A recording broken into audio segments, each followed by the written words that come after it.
आप बताओ कि इनमें से आपका कौन सा इश्यू है, कौन से इश्यूज हैं, and you can watch that part of it and do let me know if this helps you. ठीक है, तो सबसे पहला पार्ट है unable to understand the question. कि सर बाकी सब ठीक है, कॉन्सेप्ट सबके आते हैं, लीनियर अरेंजमेंट में लेफ्ट क्या है राइट क्या है पता है, गेम्स एंड टूर्नामेंट्स में भी मालूम है कि राउंड रॉबिन क्या होता है, लीग स्टेज क्या होता है, नॉकआउट क्या होता है, डीआई में भी परसेंटेजेस एवरेजेस सब आता है, बट इस साल क्वेश्चन ही नहीं समझ में आ रहा, ये क्वेश्चन क्या कहना चाहता ही नहीं समझ में आ रहा। तो आओ उस पर थोड़ी सी चर्चा करते हैं। सबसे पहली बात है लैंग्वेज इज द की। जिन्हें भी लगता है कि DILR में तो लॉजिक ही जरूरी है, मैथ्स ही जरूरी है, भाई लैंग्वेज भी बहुत ज्यादा जरूरी है। इनफैक्ट बाकी चीजों से ज्यादा लैंग्वेज ज्यादा जरूरी है, क्योंकि अगर आप समझ ही नहीं पा रहे हो कि क्वेश्चन क्या कहना चाह रहा है, सेंटेंस ही नहीं समझ में आ रहा है, कंडीशंस ही नहीं समझ में आ रहा है, तो फिर कैसे।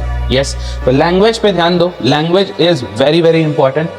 ज्यादा से ज्यादा एक्सपोजर लो to varied set language, and इसका एक ही सोल्यूशन है बॉस, प्रैक्टिसिंग।